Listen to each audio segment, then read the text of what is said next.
Waldo Politics is now live. Streaming Just Chatting. Invading Portland. Then yelling at a Kamala interview.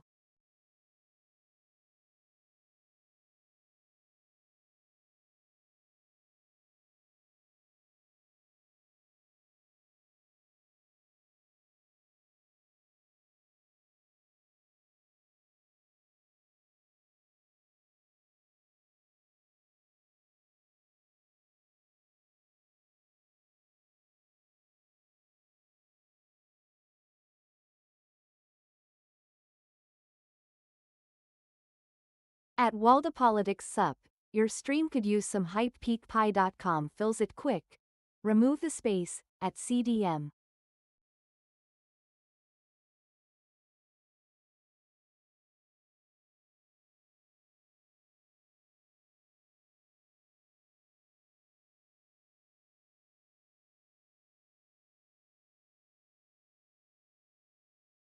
Good morning, bots.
Oh, hi. How you doing? My name is Waldo, and I'm here to feel the politics with you. How is everybody today? I am doing good. It's a nice cloudy day, 60 degrees up here in the Pacific Northwest, exactly how I like it. 10 past 11, how are you? Glad you're here. Thanks for coming in. Hello, Art. Thanks for being here. I still got a little bit of a cold, a little bit of a crud. It's been a week. That usually never lasts a week, but everyone in my immediate vicinity also kind of has the same kind of crud going on. Everybody in up around here is coughing and congested and stuff like that. And I thought usually it's over after a day or three, but not today. So if I clear my throat or grumble into the microphone, please forgive me. It's a sticky boy.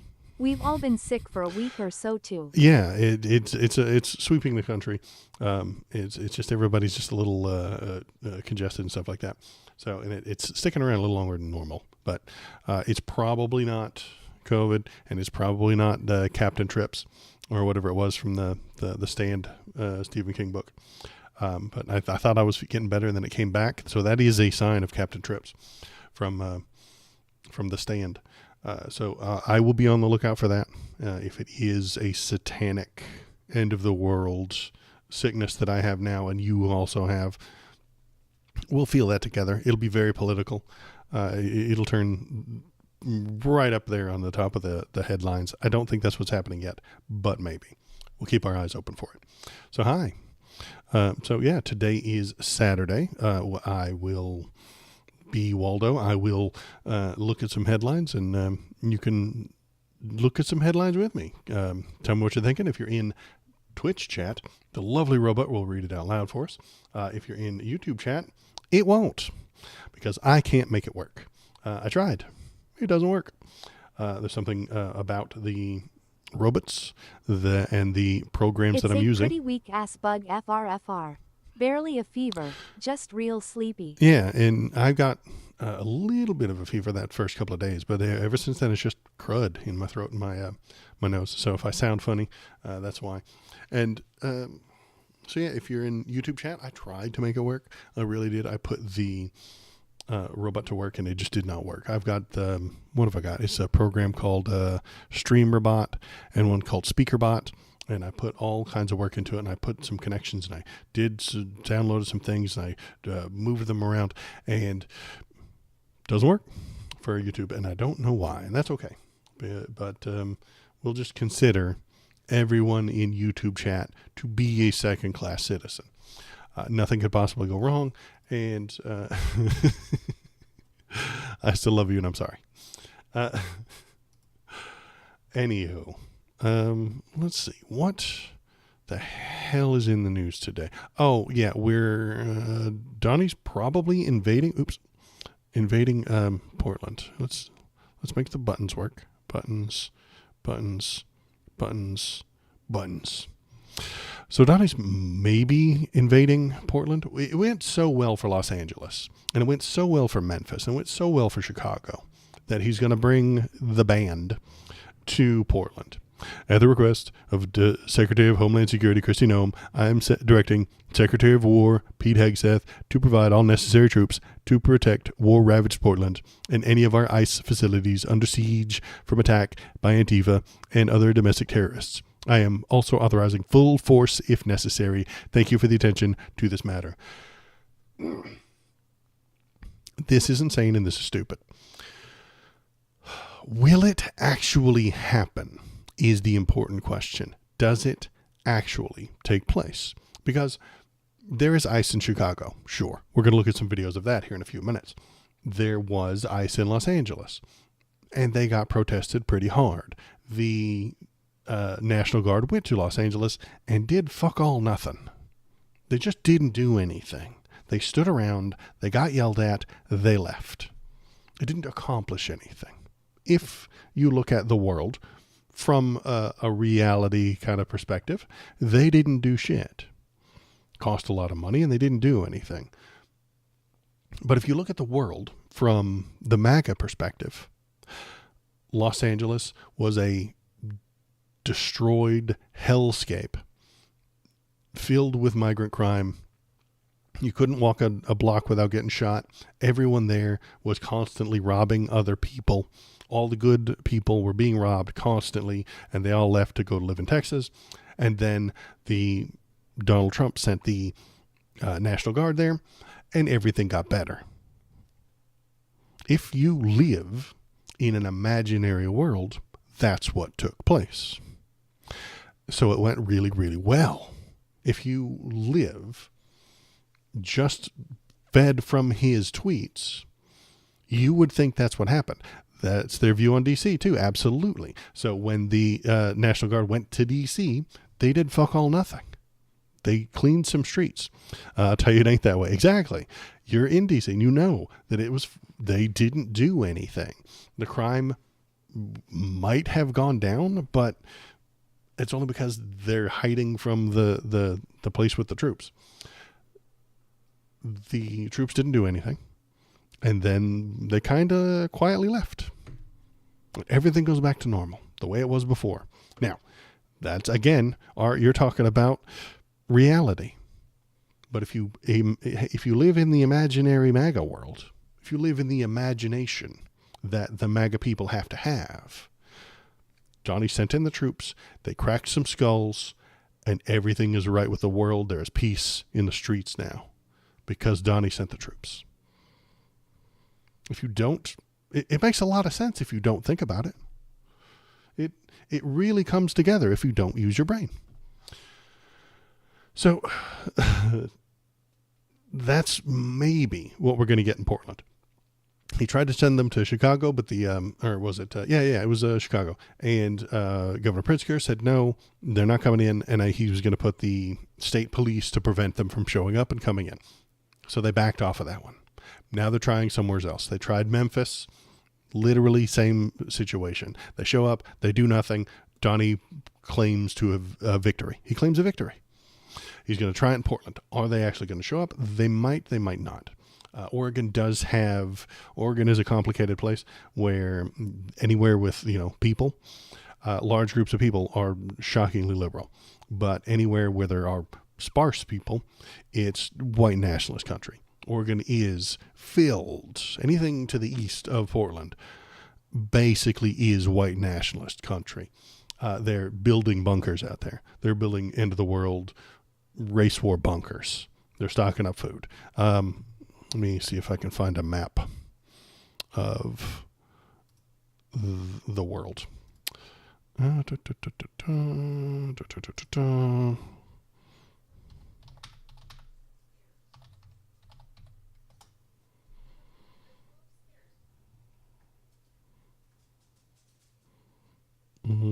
Yeah, here we go. So all of this right side has very few people, but the very loud people.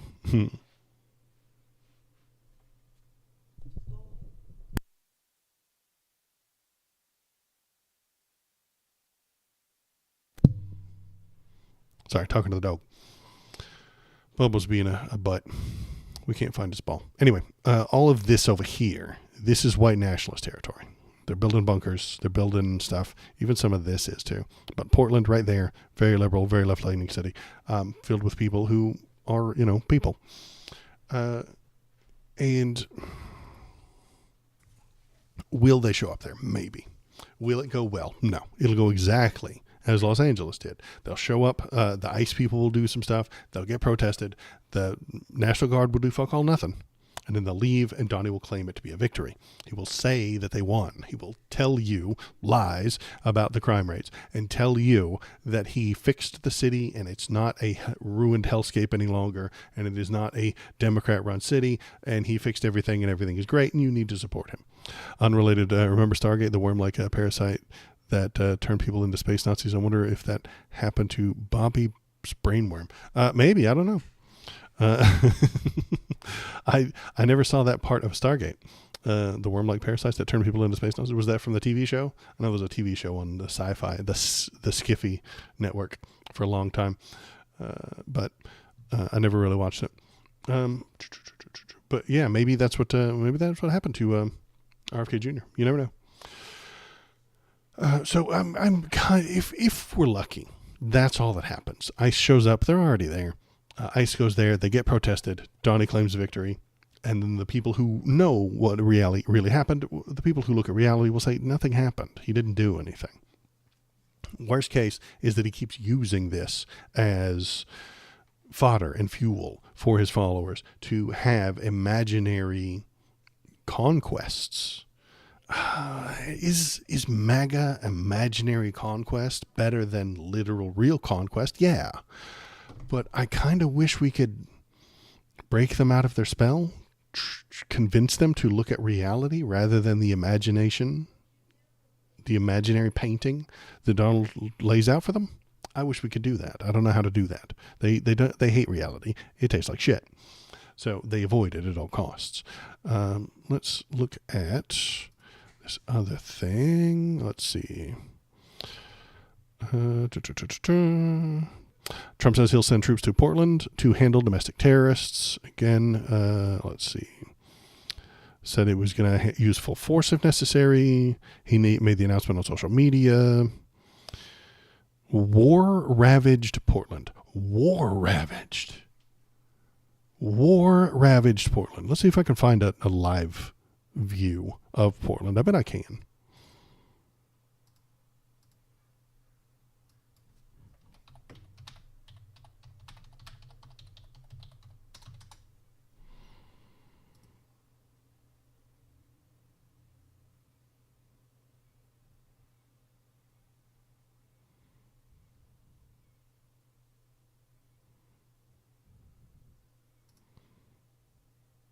My God, look at it.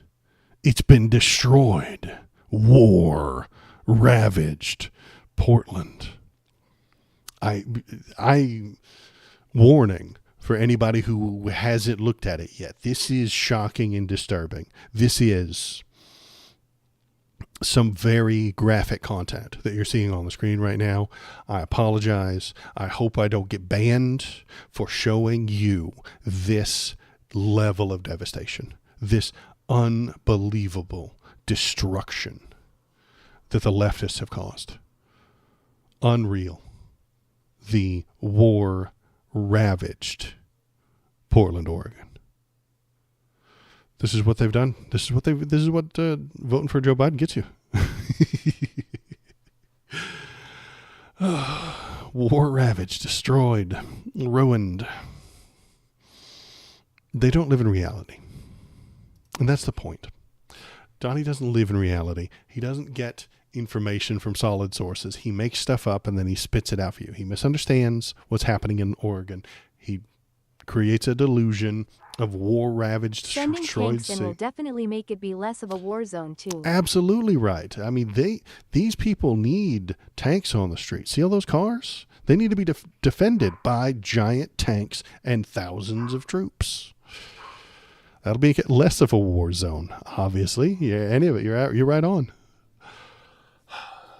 He misunderstands what's happening. He creates a delusion, and then he spreads fear. Those are the three steps. That's the Donnie system. That's the Donald Trump system. Misunderstand, delusion, fear.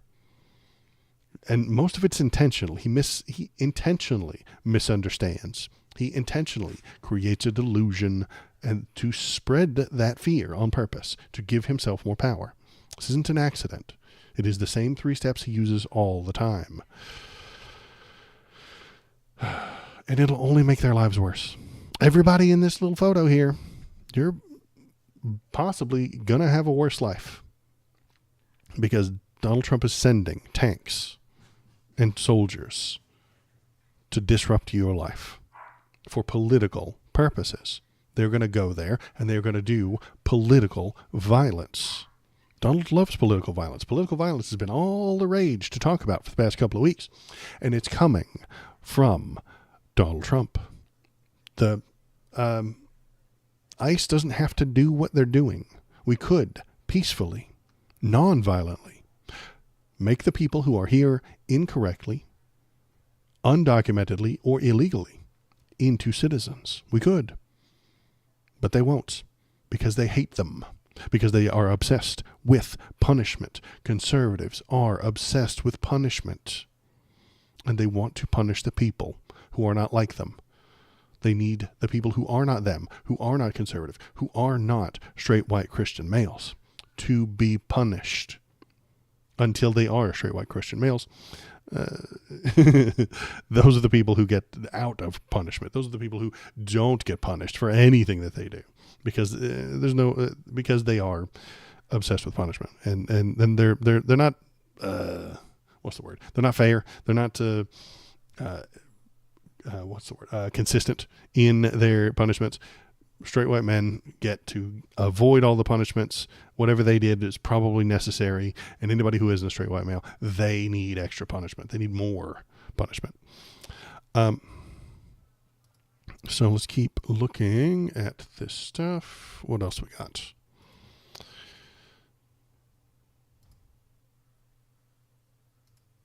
Since the assassination of conservative activist Charlie Kirk, the Republican president has escalated his efforts to confront what he calls the radical left, which he blames for the country's problems with political violence. He's, again, lying. The violence is coming from his government. He deployed the National Guard violently and active duty Marines to Los Angeles over the summer as a part of law enforcement takeover of the District of Columbia. The law enforcement takeover, or the violent law enforcement takeover in D.C. The ICE facility in Portland has been a target of frequent demonstrations because they're doing violence. ICE does the violence, sometimes leading to violent clashes. Some federal agents have been injured, and several protesters have been charged with assault because they're hurting innocent people. When protesters erected a guillotine earlier this month, the Department of Homeland Security described it as unhinged behavior. Stop ICE. Abolish ICE. ICE is doing the violence. They're starting the violence against innocent people. That will always be protested by good people. Trump, in comments on Thursday in the Oval Office, suggested some kind of operation was in the works. We're going to get out there. We're going to do a pretty big number on those people in Portland, the professional agitators and anarchists. You can't be a professional anarchist. That is a fucking oxymoron. That doesn't make any sense. You just can't. Those are two opposite words, boss. Earlier in September, Trump had described living in Portland like living in hell. Yeah. Like other mayors across the country, I have not asked for and do not need federal intervention, Portland's Mayor Keith Wilson said in a statement after Trump's threat. Wilson and his city had protected the freedom of expression while addressing occasional violence and property destruction. It's a city. That's what happens. In Tennessee, Memphis has been bracing for an influx of National Guard troops, and on Friday, Republican Governor Bill Lee said they will be part of a surge of resources to fight crime in the city. The troops aren't supposed to fight crime. That is not their job, but that is not what they are there for. That is not what they're supposed to be doing. They are not intended to do that. They are supposed to defend the country as a whole. They are supposed to do defensive measures and watching the borders. Okay, great. Yes, they are supposed to kind of watch the border from invasion, not from immigrants. That's insane. That is not what the troops are supposed to do. They are definitely not supposed to fight crime on the street level. That's insane. But they don't care. They don't care about you. They don't care about your community. They don't care about the world. They need themselves to win tiny little political stunts so that they can run on those political stunts over the next couple of years to consolidate their power. That is what they're doing. That is why they're doing it.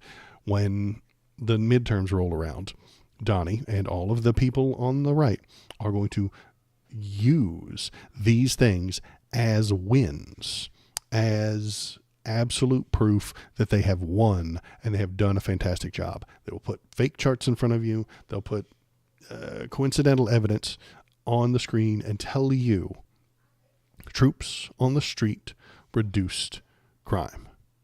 We need more troops on the street. We need more tanks in your downtown area. We need more authoritarian crackdown. We need to stop these protests, and they will brag about it. They will claim that these are the things that will keep you safe. And all you have to do is give away some of your freedom. You don't need all that freedom. You don't need it. It's not important. Okay? You weren't using your First Amendment right to protest. You weren't using it. You, the middle of the country, rural farmer wasn't using it. Okay, you weren't using your First Amendment right to protest, so you won't miss it, you see. You won't need it. You're already on the team, and that your team is winning. You don't need to protest anything. Just let us keep that from them. You can have it later if you want. Wink, wink, nudge, nudge. But they can't have it now. So it's okay. You're going to give up your freedom, and you're going to get more security for it. And that's a winning combination in their eyes, in their dumb little brains. What else do we have? And of course, it's not about crime because Portland sees steepest drop in homicides among U.S. cities. This was from August the 8th, only a month ago, or not even a month ago, a few days ago. Well, no, it was a month ago. It's September. I forget. Most major crimes are trending downward in Portland and nationally within the Rose City's homicide rate, seeing one of the largest dips nationwide. The Major Cities Chief Association Mid-Year Violent Crime Report shows Portland saw 17 homicide crimes, including attempted homicide and involuntary, during the first half of 2025 compared to 35 during the first half of last year. Crime is down. So why would they send the National Guard to fight crime? They're lying. They are sending it there to suppress ICE protests. That's why they are going there. Don't let them trick you either. And I know I've mentioned crime several times. They're lying. They're not there to prevent crime. They're there to suppress First Amendment free speech. They are there to suppress the protests against ICE. They are there to crack skulls of Antifa because they are They are fascist. They want to remove the people who are anti-fascist. Let's keep reading this one. Well, no, actually, this is the thing. It's not about crime. Hasn't been. Never will be.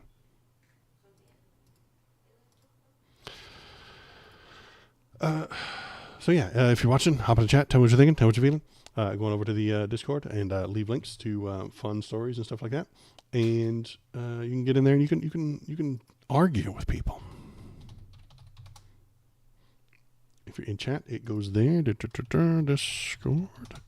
You can go there, and well, I guess it doesn't work on YouTube chat.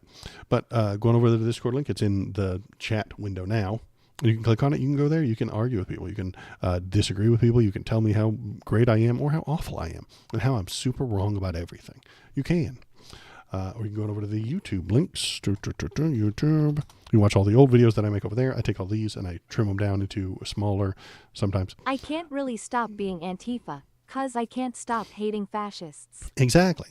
And that is now you're now a criminal, any of it. Because you can't stop being Antifa, you are now a criminal. We're going to talk about that here in a few minutes as well. Because a couple days ago, Donnie signed another executive order making that statement entirely illegal. You are now a criminal, and the state is coming to get you. I'm sorry. Bad news. But they're going to come in and try and get you. We'll talk about that in a minute. Or should we talk about it now, since we're looking at it? Yeah, let's talk about that now. Bam. Countering domestic terrorism and organized political violence. Again, misunderstanding. There is no organized political violence. There isn't any, man. People, innocent human beings, seeing ICE hurt innocent people, show up to protest. That's not organized political violence. He's full of shit. But let's read this. Heinous assassinations and other acts of political violence in the United States have dramatically increased in recent years. Even in the aftermath of the horrifying assassination of Charlie Kirk, some individuals who adhered to the alleged shooter's ideology embraced and cheered this evil murder while actively encouraging more political violence. The alleged shooter does not have an ideology. He is an incoherent nihilist. He has no ideology. He has the opposite of an ideology. He has a goofy, messed up, scrambled brain. He's the opposite of an ideology. Ideology suggests rigid thought structure. He doesn't have that. He has chaos. He has the opposite of an ideology, but don't let Donnie's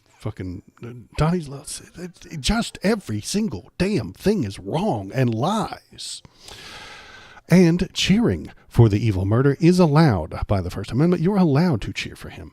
I didn't, and if I did, it is legal to do so. So fuck off, you fucking fascists. Encouraging more political violence is not actually legal, and I haven't done so. And neither did anyone on the left. This was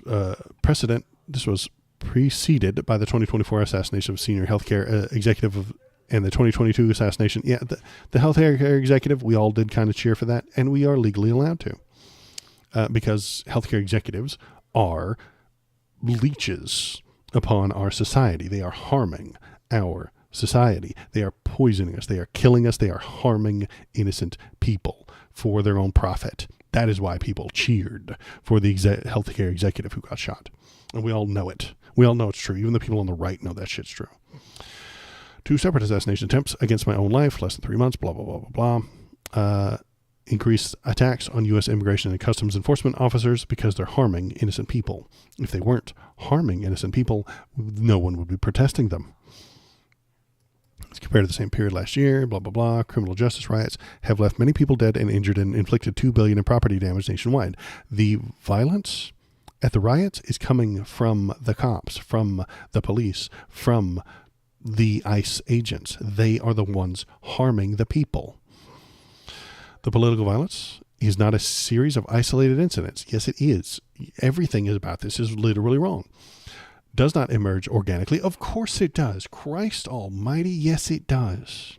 The people of America are seeing their government hurt innocent people, and then they show up to protest it. That is organic. It is literally organic. Instead, it is the culmination of sophisticated, organized campaigns of targeted intimidation. Absolute gigantic fucking lie. This is not true. This is not happening. This is not real. He misunderstands what is happening. He creates a delusion and he spreads fear. This is the delusion, a culmination of sophisticated, organized campaigns of targeted intimidation. Delusional. None of that is true.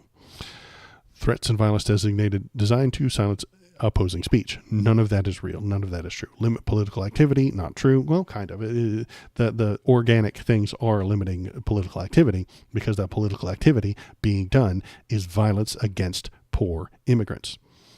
Change or direct policy outcomes. They are kind of trying to change and direct policy outcomes. That's what all protests are trying to do. And prevent the functioning of a democratic society. Nonsense. They're trying to prevent the functioning of a fascist society. A new law enforcement strategy that investigates all participants in these criminal and terroristic conspiracies, including the organized structures, networks, entities, organizations, funding sources, and predicate actions behind them is required. None of that is happening. But they're going to tell you it is. They're weaponizing laws that already exist, giving the people who are investigating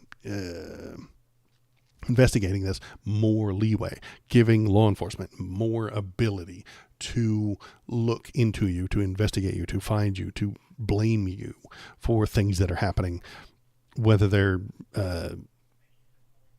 organized or not. They're just going to lie because you cannot trust the people in charge. You cannot trust the FBI anymore. They are a captured organization.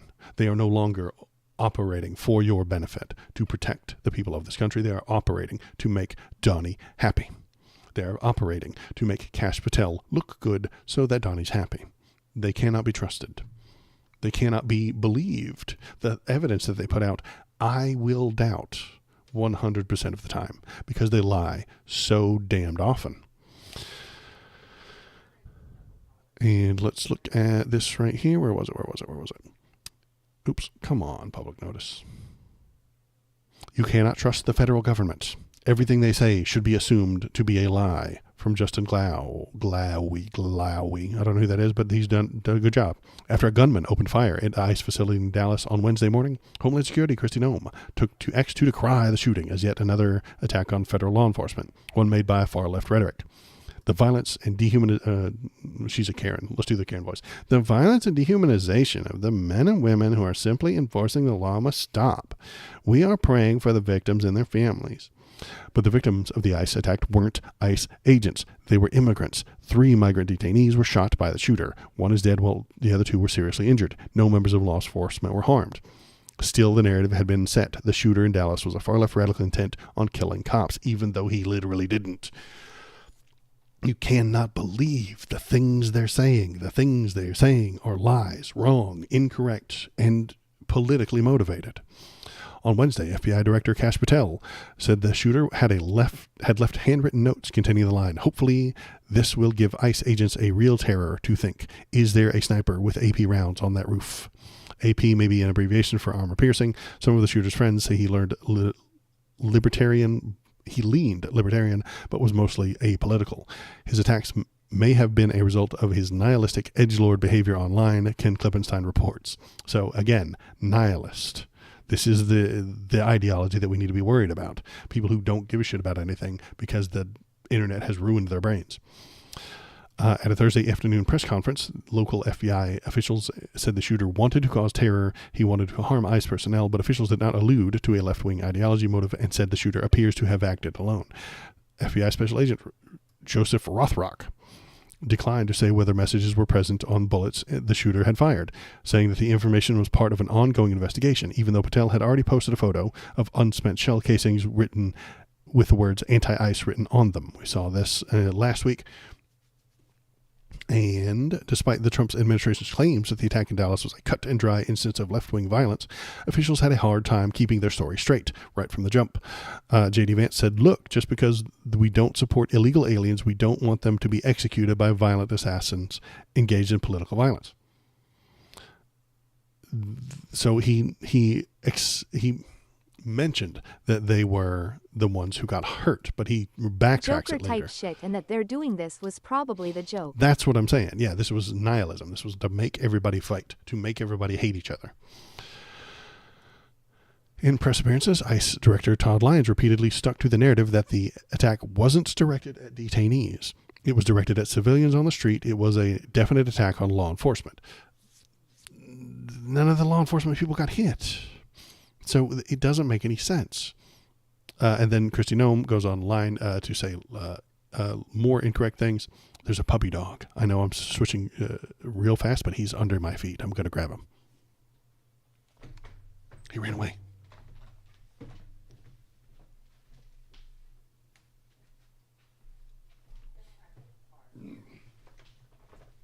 The Bobo breaks happen at random. I don't plan them. It's just whenever he swings by. Hi, Bo.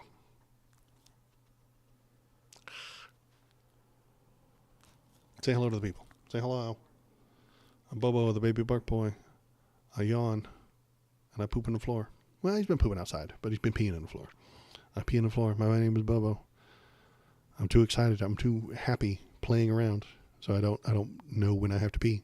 So it just falls out whenever, wherever I am. Bobo, Bobo, Bobo. All right, Bo.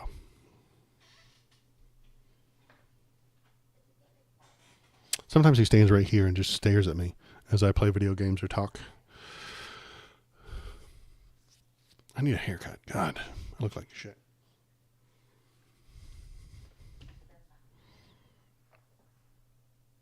You just going to stand there? Okay. He's just going to stand there. Okay. He's just plotting. Entirely possible. He's plotting my demise. He's going to take over. He'll run the whole stream himself. What was I ranting about? I was probably raving about something. Sure, here we go.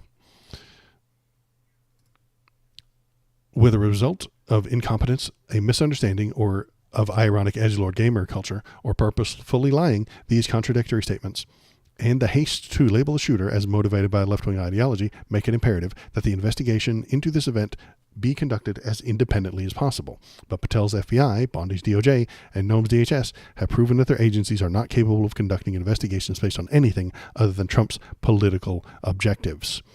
These groups, the FBI, the DOJ, and the DHS, work to make Johnny happy. Nothing else. They don't do anything else. They do not help you. They do not protect you. They will not keep you safe. They work for Donald Trump and no one else. Simply put, the federal government can no longer be trusted, and the Trump administration has itself to blame. Well, that was part of the point. Is it their blame? No, that was their goal. That was their intention, to make these agencies work for the Donald Trump, because he doesn't know the difference between a president and a king. He thinks presidents are kings. That is what he thinks it is. He thinks that everybody there in the government works for him. All of the money is his money. All of the government is his government. And every single part of it reports directly to him if he wants them to. The only reason you are allowed to watch TV is because Donnie allows it. The only reason you're allowed to go to work is because Donnie allows it. If he doesn't want you to drive on a road, you won't. If he doesn't want you to go to work at a certain place, he won't. If he doesn't want a certain business to exist, he will destroy it. Because he thinks he is the God Emperor of the universe. He doesn't know the difference between a president and the God Emperor. He doesn't. He can't tell. His brain is too small. Cannot comprehend it. Thank you, Donnie. Yeah, exactly. You should be grateful. You should be thanking him on a regular basis for allowing you to exist within whatever sphere of existence you live in. Wherever you are, you need to be thanking him, and you need to be appreciative of him. And you need to be educated in that appreciation. That's why you should go to school, so that you can learn that he is the one provider. He is the one creator, the one provider, and you serve at his will. And if you do anything to make him mad, if you say perhaps that he's a fascist or that he is wrong about something, then you are the enemy of the state. You are labeled Antifa, and you are the enemy of the state now. Let's swing back over to that. Bow, bow, bow, bow, bow. There we go. These campaigns often begin. There we go. These campaigns often begin by isolating and dehumanizing specific targets to justify murder or other violent action against them. No. They do so through a variety of fora, including anonymous chat forums, in-person meetings, social media, and even educational institutions. So he's going to come after Twitch. He's going to come after Discord. He's going to come after any time you've ever met somebody. He's going to come after every bit of social media. He's going to come after every educational institution that tells you the definition of fascism and compares it to his government. These campaigns then escalate to organized doxing, where the private or identifying information of their targets, such as home addresses and phone numbers, or other personal information, is exposed to the public, with the explicit intent of encouraging others to harass, intimidate, or violently assault them. Right wing does this all the fucking time. They really do. As in the case of several ICE agents in Los Angeles being doxxed, their goal of these campaigns can be to obstruct the operations of the federal government. Because the federal government is doing crimes, you see. That is why they're trying to obstruct you. I agree. The people in Los Angeles, the people in Chicago right now, are trying to obstruct the federal government, and that's because the federal government is doing crimes against humanity.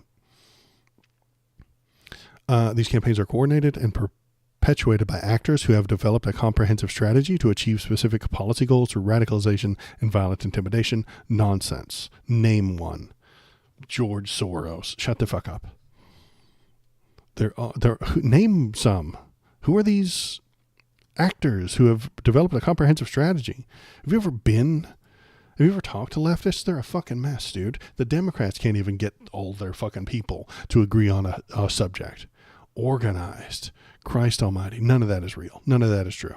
This is insanity. This is a misunderstanding, a delusion intended to spread fear. Common recurrent motivations. So what are they actually doing? What are they going to do? Let's get down to this. The National Joint Terrorism Task Force and its local offices shall coordinate and supervise a comprehensive national strategy to investigate, prosecute, and disrupt entities and individuals engaged in acts of political violence and intimidation designed to suppress lawful political activity or the obstruction of the rule of law. So if you put the word organized in there, entities and individuals engaged in acts of political violence and intimidation designed to suppress lawful political activity and obstruct the rule of law. This strategy should include the investigatory and prosecutorial measures set forth in this section. So that's what they're going to do.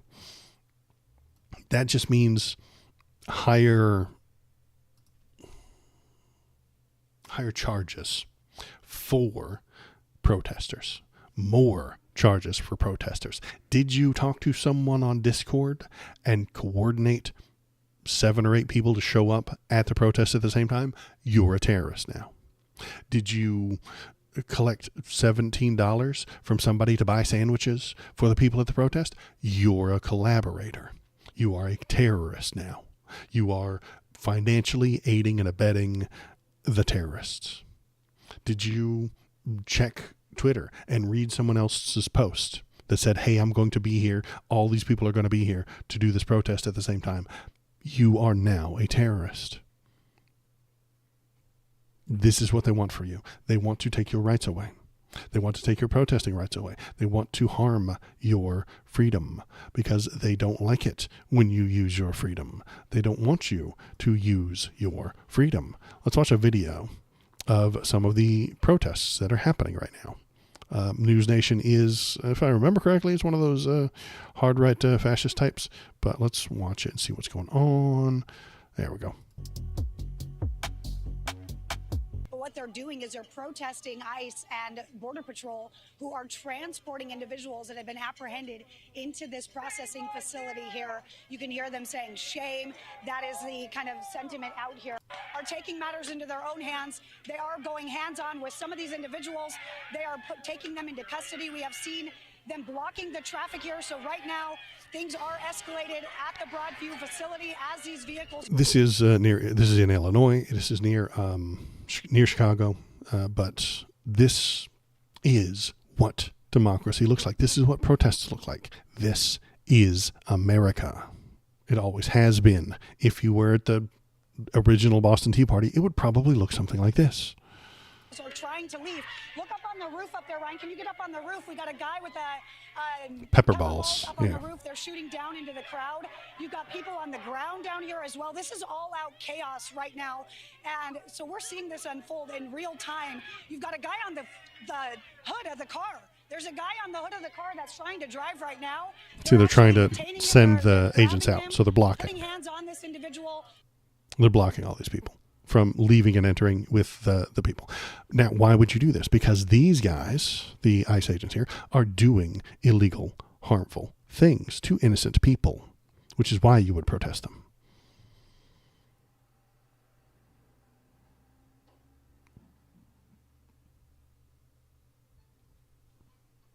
I think they're about to bust out the gas. I didn't see all of this, but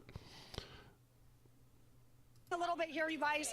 This is getting really, really heated. You got a lot of tear gas and a lot of pepper balls blocking being sprayed traffic right is now violence, in sir. this area. This vehicle just made its way free. You can hear everyone shouting. Obviously, you have tear canisters on the ground. We're going to back up now once again because that vehicle made its way through. We're likely all going to start coughing here pretty soon. And more of that is on the way. More of it is on the way as they ramp these things up, as they go to Oregon and do this. And I told you this years ago. Years ago, I said this was exactly what was going to happen. The ICE agents are going to have to put them somewhere. Years ago, when Johnny was claiming that he was going to deport 50 million people, I told you they were going to have to put them somewhere. They're going to have to process them. They're going to have to house them, at least for a little while. And wherever that is, the news will find out, the protesters will find out, and they will show up and violence will happen. And they will block the traffic. They will block the roads. I said this many years ago. And it's a good thing. This is exactly what I want for America. Not the ICE thing, but the protesting of the illegal things that your government is doing. We shouldn't allow the government to do harmful, dangerous things. And the only way to stop the government from doing harmful, dangerous, illegal things is to stand the fuck in front of them and tell them, no, you can't do that. The only way that these things could possibly be considered illegal is if other people get elected and suggest that it's not acceptable. Abolish ICE. Abolish ICE. Abolish ICE. That used to be a wildly dangerous thing to say. It was not dangerous, but like a severe left thing to say. AOC said it, but then had to back off of it a little bit because the Dems were like, no, you can't abolish ICE. Oh, we're going to get immigrants out because they like doing it too. The Democrats enjoy sending the immigrants out so that they can get more Republican votes. That's what they do it for. That's why they do it. That's why Joe Biden deported people. Not because it was a good idea, not because it was helpful for our economy, but because he needs Republican votes. And they've been brainwashed into thinking that everybody who crosses that border is a narco-terrorist who is going to murder them. They've been brainwashed, and you can't unbrainwash them. You can't straighten them out. You can't explain this to them because they are xenophobic, they are small-minded, and they're racist and nationalist. They have certain fence posts, a certain shape of the world within the brain, and that shape is in the shape of America. And anything outside of it is dangerous, scary, and needs to be worried about. So what this will do is suggest that these actions are organized terrorism. These people that you see here are going to be brought up on terrorist charges. And then they will be arrested. Possibly. This person, who I think is actually pretty good, Alejandra Caraballo. It's very smart. Suggests that it's not as bad as Waldo's making it out to be, and that's okay. Let's read what other people are thinking about this. Yesterday, Trump signed the National Security Presidential Memorandum. If you read the text of it, you're probably scared. Hey, that's what Waldo did. That's what you and I just did. That's the point. The document is a masterclass of intimidation, dressed up in the language of national security. It talks of domestic terrorism and organized political violence in ominous terms. It directs the entire federal law enforcement and regulatory apparatus from the FBI to the DOJ, Treasury Department, and IRS to disrupt, dismantle, and prosecute vaguely defined ideological enemy. It feels like the legal framework for a dictatorship, but before you panic, we need to understand that this order is, and more importantly, in what it is not. Read it again. The order does not create a new federal crime of domestic terrorism. It cannot legally designate a domestic group as a terrorist organization in the way it can with foreign groups, because the First Amendment stands in the way. The entire memorandum is a strategic directive to weaponize existing laws. And that's what I said to you. This is turning the existing laws into something that they can ramp up, charge more people with the things that already exist, many of which are complex, broad, and historically used to crush dissent against the administration's political enemies.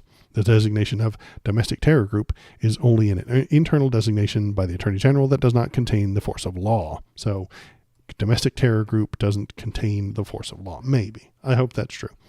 Most importantly, it is asking the domestic federal law enforcement apparatus, which has been wholly gutted and demoralized, to suddenly pivot to yet another directive.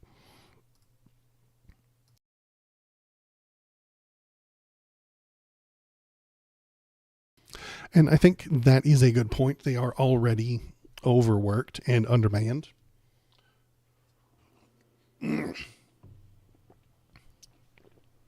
But they will just stop doing everything else. They will drop all of their stuff.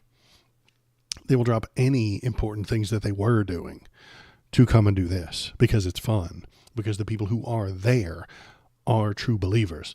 There's nobody at ICE right now, at this point, who isn't a true believer, who isn't absolutely on board with the mission. Anybody who had any sort of moral qualms with hurting all the immigrants and kicking them the fuck out has left, or they've been removed, or they've been too soft and been fired. Which is why it does worry me what Donnie wrote in the executive order, because that will be carried out by the zealots that are left. All the good people in the government are gone. And they have fired all the good people who didn't intentionally leave. Let's keep reading. Someone has to stop Trump for the laws to matter. Yeah, exactly. And the DOJ and the FBI just won't do that. They work for him. This is not a new strategy by this administration. It is simply a new iteration of the playbook. We have been seen before just this year. The administration has a history of attempting to weaken and dismantle institutions it perceives as centers of opposition. We saw this in the pressure campaigns against the law firms and the attacks on universities as hotbeds of anti-Semitism. The goal was never to win every legal fight, but to make the fight so costly, so toxic, and so exhausting that these institutions would eventually buckle, self-censor, and lose their will to resist. The accusation is all that matters. They knew they could not win every legal fight, but if they make enough accusations, the people will be exhausted. The institutions, the colleges, the law firms will give up. The NSPM7 applies the same logic to the entire ecosystem of liberal civil society. It is a declaration of administrative war on NGOs and the backbone of democratic society. The goal is not necessarily to win convictions or imprison political enemies. These people will get out based on First Amendment claims. The goal is to achieve a strategic dismantling of nonprofits, advocacy groups, and protest movements by burying them under the weight of legal process itself. So once this puts you in jail for a couple of days, people will stop showing up. Even if you get out with no charges, you might lose your job if you don't show up for a couple of days. You will lose standing within your community if someone thinks that you are harmful. If they think you went to jail, that can negatively impact you. It can negatively impact your credit. It can negatively impact the amount of money you make on a week. If you didn't show up for work for 3 days, you are short 3 days of wages, maybe. And then you can't pay your bills. Then you're harmed, and then you will think twice about showing up at the next protest. If you get pepper sprayed, you're less likely to show up again. It's unpleasant. So let's keep reading.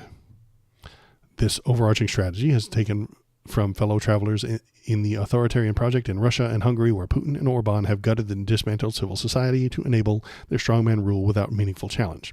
What we're seeing are those tactics being adopted for a domestic purpose to eliminate opposition to Trump. This strategy can be broken down into 3 overall goals. Intimidate the funders. So this is when he starts screaming about all the people who are paying for it. You're not allowed to pay for this. You are a terrorist organizer. You are putting together, you are funding terrorism. Second step is bankrupt the civil society with lawfare. So slow them down, get them in front of a court. If you have to take time off to do the protest, and then you have to take time off to be arrested, and then you have to take time off to go to court to defend yourself, and then they let you off, you have lost work. You are bankrupting yourself. The final most crucial goal is to create a climate of fear, just like I was talking about. This is to scare the normal people away from the thing that is good for them. It is bad for normal people to kick out all the immigrants. We will have to pay more. We do not have the people to do that work. So we need to terrify them. Donnie wants to scare you. He wants to misunderstand what's going on. He wants to create a delusion of terror, and he wants to make people afraid. Fear is his goal, so that you will run to him for protection. And he runs a protection racket like a mob boss. You want protection from the immigrants? Well, I got it right here. It's the ICE. It's them cracking skulls. So you're just going to have to give up some of your freedom. And these people are going to have to give up some of their freedom to keep you safe. That's why he needs the fear constantly. That's why it has to keep drip feeding it. That's why he has to keep pushing it over and over and over again. The executive order is effectively a paper tiger, but a paper tiger with the full weight of the federal government behind it. That makes it not quite a paper tiger. The goal is ultimately to produce intimidation, financial ruin, and bureaucratic harassment. The power of the NSPM7 is directly proportional to our fear of it. They are betting that the threat of investigation will be enough to dismantle the networks of opposition. They are betting that the funders will flee, activists will stay home, and organizations will collapse under legal bills. They are betting that we will be too scared to push back against this creeping authoritarianism. Our job is to prove them wrong. I agree, that is our job. But we've seen this kind of thing before. This is not the first time this has happened. What was the name of the McCarthy thing?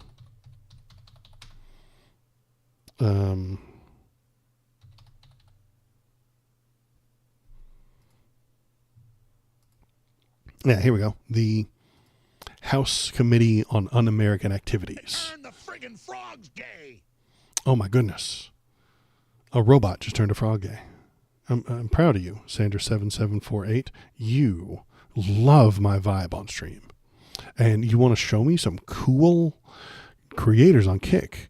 And you stood out. Mind if I send a friend request to drop my Discord? Would love to connect. Sorry, robot. You're out. I do like banning robots. It's fun. So, what the hell were we talking about? The House Un-American Activities Committee. So this was McCarthy saying that investigating people. We're doing Bye-bye, it Clanker. again. Yeah, bye-bye, Clanker. Get out of here. We're doing this again. We're doing this again, but we're calling them Antifa. Donnie's talking about investigating the people who are calling themselves Antifa, who are showing up to protest these things. Investigate alleged disloyalty and subversive activities on the part of private citizens, public employees, and those organizations suspecting of having communist ties, but we're calling it Antifa ties these days. We're doing the House Un-American Activities Committee again. Donnie's running it. He's putting it together, and he really liked it the first time. I'm sure he really did like it the first time, because it harmed American people expressing their freedom. This thing just investigated anybody who ever complained about the government, who ever said anything about the conservative people who were running the government. If you insulted them, if you said they were doing un-American things, if you said that someone was harming your freedom, they considered you a communist, and they labeled you that, and then they brought you up for the investigation. Then the civil society blackballed people who were investigated by this committee. People lost their jobs because the committee hated them, didn't like what they were saying, and even though they were using their free speech, they investigated them for that free speech, and then civil society blackballed them, ignored them, kicked them out of their job, wouldn't hire them, they couldn't get jobs. Lots of famous artists and entertainers got investigated by this thing. They couldn't get jobs anymore. The Hollywood blacklist, here we go. The committee held 9 days of hearings into alleged communist propaganda and influence in Hollywood motion picture industry. The conviction, after Had conviction... anyone seen Portland today? I can't find anyone streaming out of there. Nothing's happened yet. We still have the live view. If you, Savage Excavator. Here it is, the absolute hellscape of Portland, Oregon. There it is, destroyed by the left. Ruined, destroyed, hellscape right there. The Portland hellscape. Nothing has happened yet. He is just saying that they are going in there, and they may not. They might not ever do it. They may never get there, but he'll send one troop, he'll send one troop carrier along this bridge, and then they'll leave along this bridge, and then he will call it mission complete. And he'll go to his MAGA friends and on Truth and tell you that he stopped all the crime and that it's safe now to live in Portland, because he doesn't care about what's real. He doesn't care about what's true. So where the hell was I? We were talking about, the House on the Hollywood blacklist. After conviction on contempt of Congress charges or for refusal to answer some questions posted by the committee members, the Hollywood 10 were blacklisted by the industry. Eventually, more than 300 artists, including directors, radio commentators, actors, and particularly screenwriters, were boycotted by the studios. So, by refusing this House Un-American Committee, they were removed from their jobs. They were boycotted by the studios, who couldn't go out on a limb for these people, because if they did that, the normal people would assume that they're supporting communism, and they weren't. This is where we're headed. This is what's coming up, and it's going to happen for Antifa rather than communism, because Donald Trump's a government bought into Intel, and we now own, you and I, all of the American citizens own part of Intel. They're all absolutely on board for communism. They really are. As long as they're the ones benefiting and they're the ones on top, they're down for it. The worst parts of it, anyway. Not the good parts where the workers seize the means of production. No. They want the oligarchs in charge of the government to seize the means of production and own it and tell you what to do. So not quite communism. What were we leading up to? So yeah, did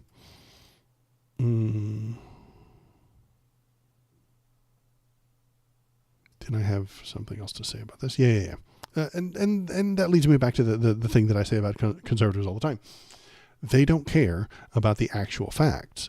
The accusation is all that matters. They need to accuse you of being Antifa to hurt you. They don't have to prove it. They don't have to prove it in a court of law. The lawsuits will get tossed absolutely out on First Amendment grounds. But the accusation happened. and that will harm you. You'll have to show up for court. You'll have to spend some money defending yourself. You'll have to hire a lawyer. You'll have to take time off of work. And that will terrify some people. And if they're terrified, they won't protest. They won't show up. They won't prevent the government from doing whatever the hell it wants. They will wait it out and let somebody else do it. And eventually, there won't be anybody else. That's the goal. That's the plan. That is what he wants for you. That's what he wants for the government. That is what the conservatives want. Total control and no one arguing. So yeah, if you're watching, if you're paying attention, hop in the chat, tell me what you're thinking, tell me what you're feeling. What else do we have to talk about today? I'm going to close those. Close that tab, close that tab, close that tab. Close this tab. So what other random dumb shit do we have to talk about today? James Comey has been indicted. Let's take a look at that real quick.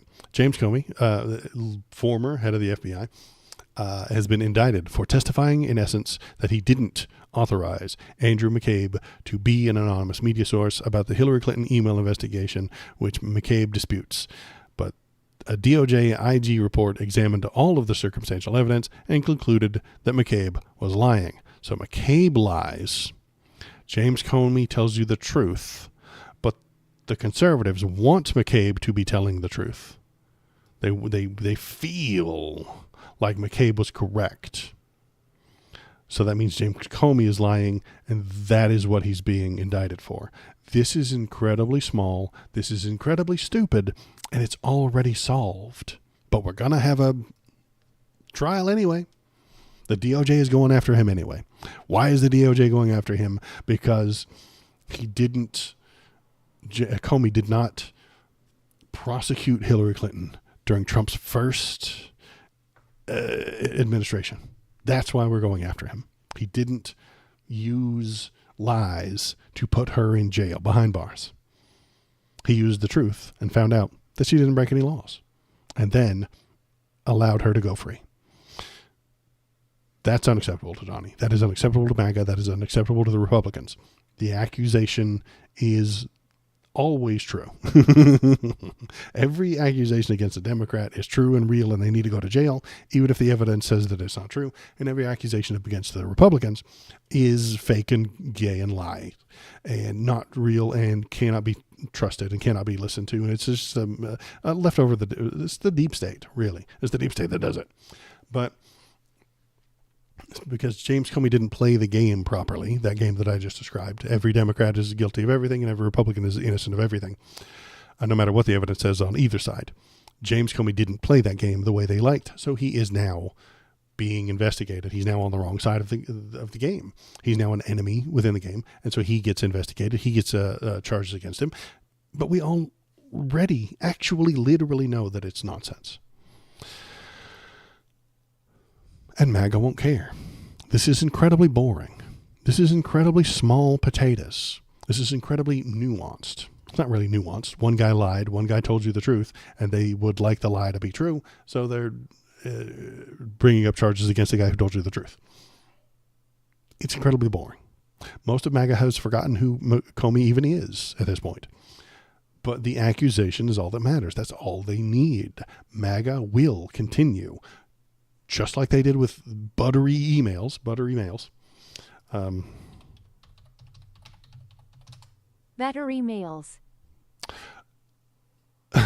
If I could type worth a damn, I'd be like 10 times more powerful than I am, but I can't type. So, just like they did with buttery mails, they know. Battery mails. There it is. Factually, not a problem. Not an illegal thing that happened. But they still bring it up. They still love it. I still get messages from conservatives to this day telling me that Hillary's crooked because of her emails. Butter emails. It was proven not to be a crime. It was proven to be an accident, a slip, but not an intentional, willing crime. They don't know that. They don't care. Same thing for Comey. Comey will be found not guilty, and the FBI will drop this fucking thing when there is no evidence, but it won't matter. The MAGA faithful will continue to tell you that Comey is crooked because of this accusation. The accusation is all that matters.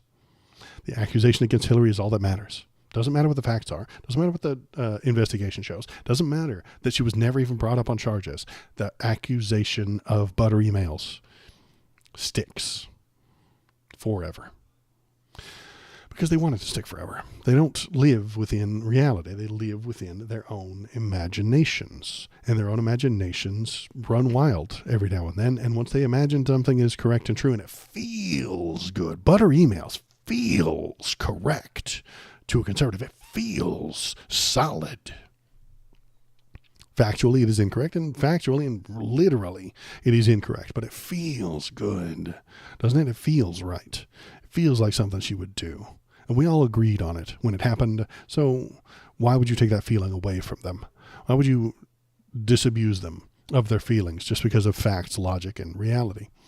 That makes you the bad guy, doesn't it?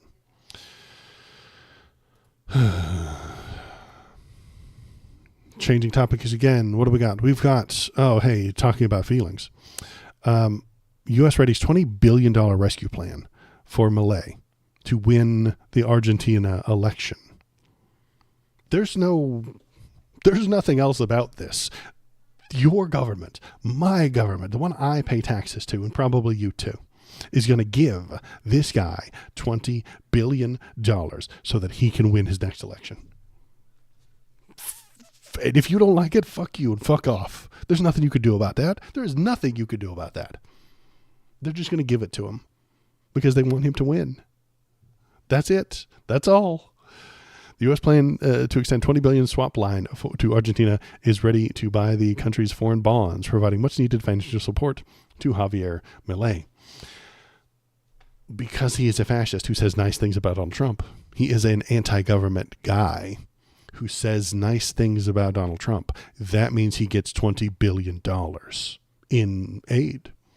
If you are a starving African, you don't get aid from America because Donnie doesn't like you. What have you done for him lately? Honestly, a starving Ethiopian child. What have you done to help Donald Trump? Nothing? Then you get nothing. You don't get mosquito nets. You don't get food. You don't get clean water. You don't get USAID helping you to survive. You haven't helped Donald Trump. Milei has. Javier Milei has done things to make Donald happy. So he gets 20 billion American tax dollars. That's it. That is how your government works now. That is how everything operates. If they help him, they get money from the taxpayer. If they oppose him or if they do nothing to help him, they do not get tax money. That is all. That is it. That is the entire government now. That is all it does. Who is this guy? He is, if you haven't seen it, this is a good thing. He is an anti-government lunatic. You watch him here. Lo primero que tenemos que entender es que el Estado the state is not the solution. The state is the problem. El Estado es el problema. Ustedes, si se fijan acá, tienen. This is how his government used to be structured. It looks pretty structured to me. I mean, fuck off, but look at that. That is a proper government structure. That's what governments are supposed to look like. Damn it.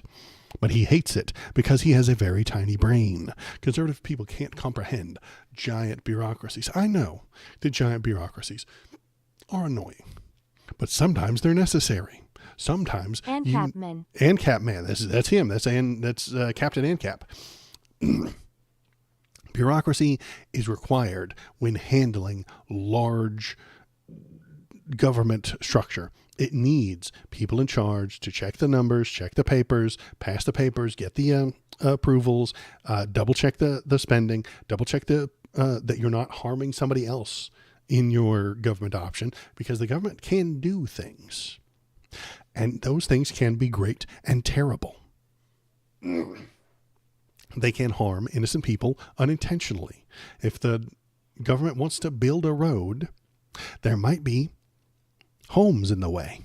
What do we do about that? What's more important, the person who lives there or the road that's going to help all the people?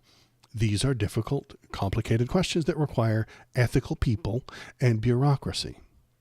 But conservatives hate that. Conservatives hate that. They don't like that. They can't wrap their head around a big government. It terrifies them. They hate these things, and so what they do instead is try to get rid of it. And you're going to see it right here. La gran raviolada He calls es it el Estado. he calls it the mishmash that is the state. That is a properly organized state, my man. El gran curro y la fuente de la decadencia argentina. They call it the deep state. He's calling it Argentine decadence. In America, we call it the deep state. It just means people doing a job for other people. That's it. Que es el Estado. Esta es la foto del Estado que tenemos hoy. Si nos movemos hacia aquella pizarra, que es Ministerio de Turismo y Deporte, afuera. Afuera. Ministerio de Cultura, afuera. Afuera. Ministerio de Ambiente y Desarrollo Sostenible, afuera. Afuera. Ministerio de las Mujeres y The Ministry of Women and Gender and Diversity. Afuera. This makes conservative people feel good. The conservative people don't like the Ministry of Women and Gender and Diversity. So they want it gone. They can't comprehend the good things that it might be doing. They cannot appreciate this part of the government because they don't understand it. And so when this guy says, afuera, the conservative type people love it. They cheer, they laugh, they have a good time. This makes them feel good. But what does it cause? It causes horror. It causes destruction. It causes the country to fail. Let's look at let's real quick. We'll just look at their economy lately.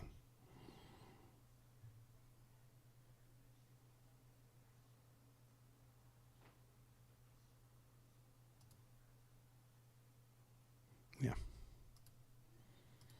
Argentina's economy. Let's check their economy real quick.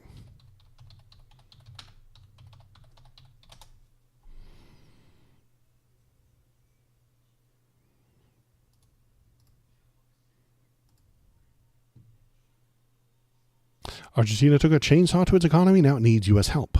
The afueras, all that stuff, it feels good. Afuera, afuera, afuera. This feels good. Género y Diversidad, afuera. Ministerio de Obras Públicas, afuera. It feels good, but it ruined your country. It destroyed them. They are suffering. The people are suffering. The government has fallen apart, and they cannot function any longer. Argentina's economy, recently hailed by some as a poster child for radical free market reform, now finds itself seeking American goodwill to navigate its later crisis. Since December 2023, the country and its economy have been overseen by President Javier Milei, the leather jacket wearing supporter of free market capitalism, who swept into power on a platform of price stabilization, debt reduction, and paring down what he called bloated state.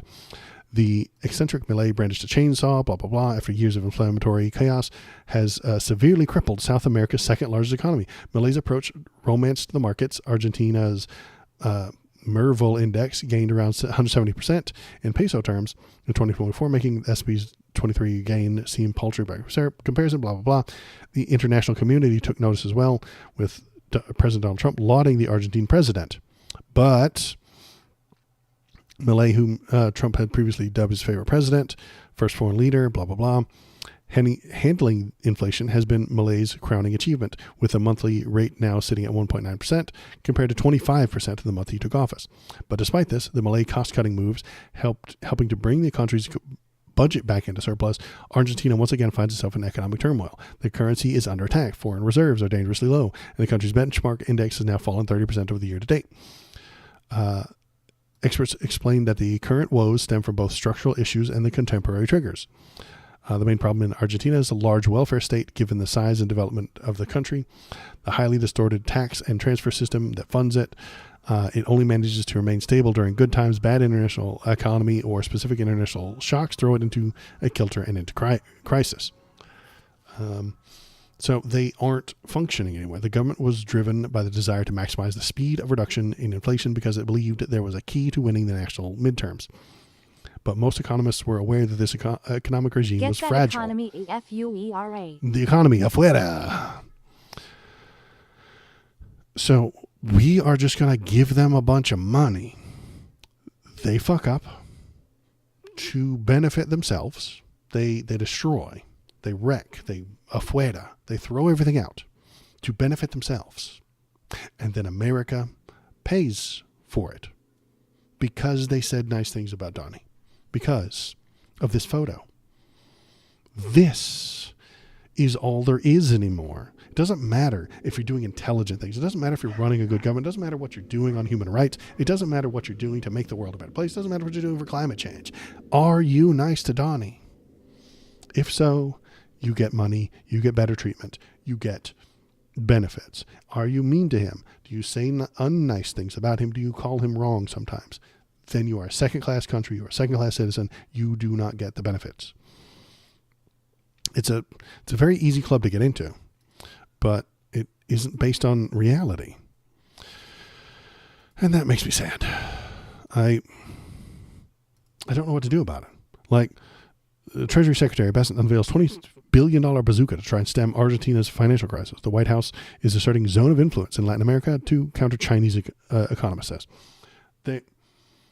There's no reason for this.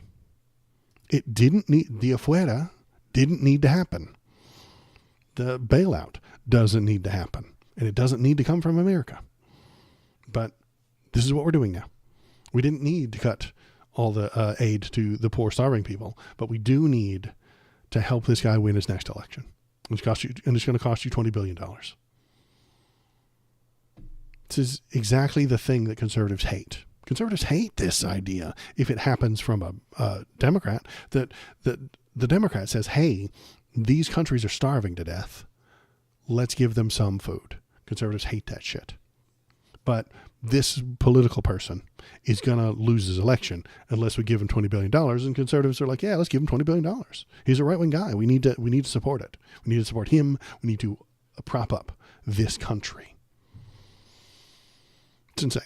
They have no ethics. They have no idea what they're doing. They have no idea why I'm upset with them. And that's sad.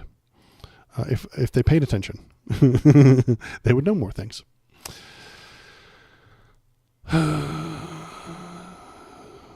Changing subjects again, because that's what we're doing. We're bouncing around. We're checking the headlines. Thanks for cruising the headlines with me. Tell me what you're thinking. Tell me what you're feeling. Go on over to the Discord if you want to leave links to things that we should talk about. Hundreds of alligator Alcatraz detainees drop off the grid after leaving the site. No one knows where they are.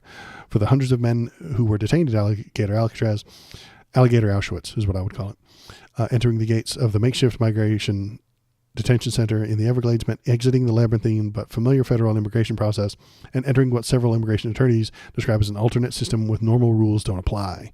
And it's extrajudicial. That's what I'm upset about it. Anyway, they're gone. Around 800 detainees show no record of ISIS online database. More than 450 listed no location, and they only instructed the user to call ICE for details. A vague notation that attorneys could mean that the detainee is still being processed in the middle of a transfer between two sites or about to be deported. Nobody knows where they are because they're not keeping track, because they don't give a shit. They're not human beings. They're illegals who need to be booted out of the country as soon as possible, as fast as possible, ignoring the laws, ignoring their rights, ignoring anything that that's written down in a law book. We just ignore all that shit and throw them the fuck out as quick as possible. And if they land in a gulag in another country, not our fucking problem. If they land in a country that isn't theirs, not our fucking problem. You know, they're playing fast and loose with the shit because they don't care about these people. They just want them gone. And that is wrong and bad. And we should protest people being lost in a government police state. We should protest that. There should be protests in the streets preventing this organization that is losing people.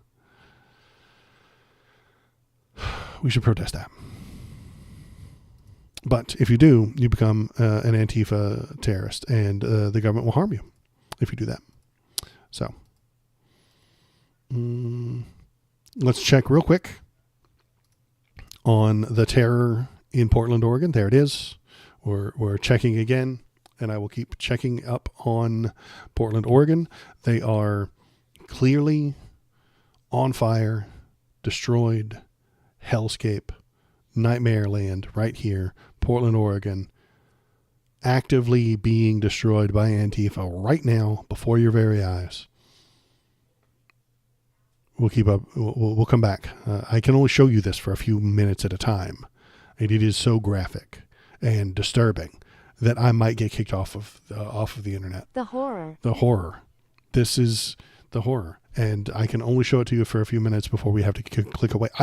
I can't even hold my lunch down because... Oh, God. Make it stop, please. It's hard to hold in my guts, okay? I want to puke my guts out after seeing the inhumanity that Antifa has brought upon Portland, Oregon there.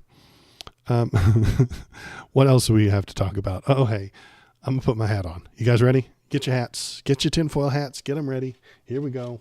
It's time. Oops, sorry. Let's put our hats on. You ready for this? Alex Jones sports a Hitler mustache in shocking broadcasts. It has a wild effect on women, he says. So, good old Alex Jones, there he is. He's here. He's got the freedom mustache. That's what we're calling it now. That's what he calls it. He calls it the freedom mustache. And he is free to do exactly this. And you are a criminal if you tell him not to do it. Conspiracy theorist Alex Jones said he was conducting a social experiment by sporting a mustache in the style of Adolf Hitler and claimed that it made him more attractive to women. I don't believe that for a moment. Women see this guy coming and they're like, okay, no. They run away.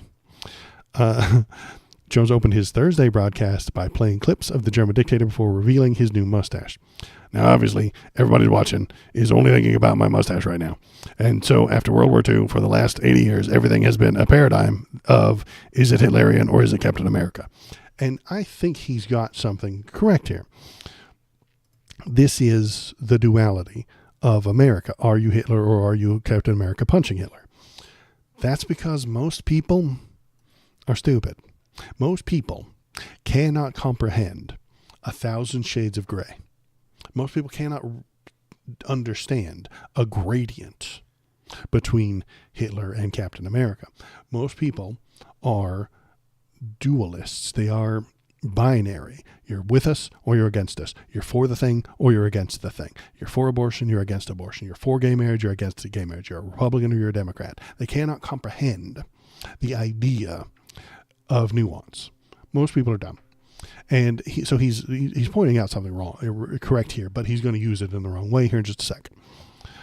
And then the Democrats and the colleges and the think tanks and the ADL, then they say the white men are Hitler. No, that is not what they're saying.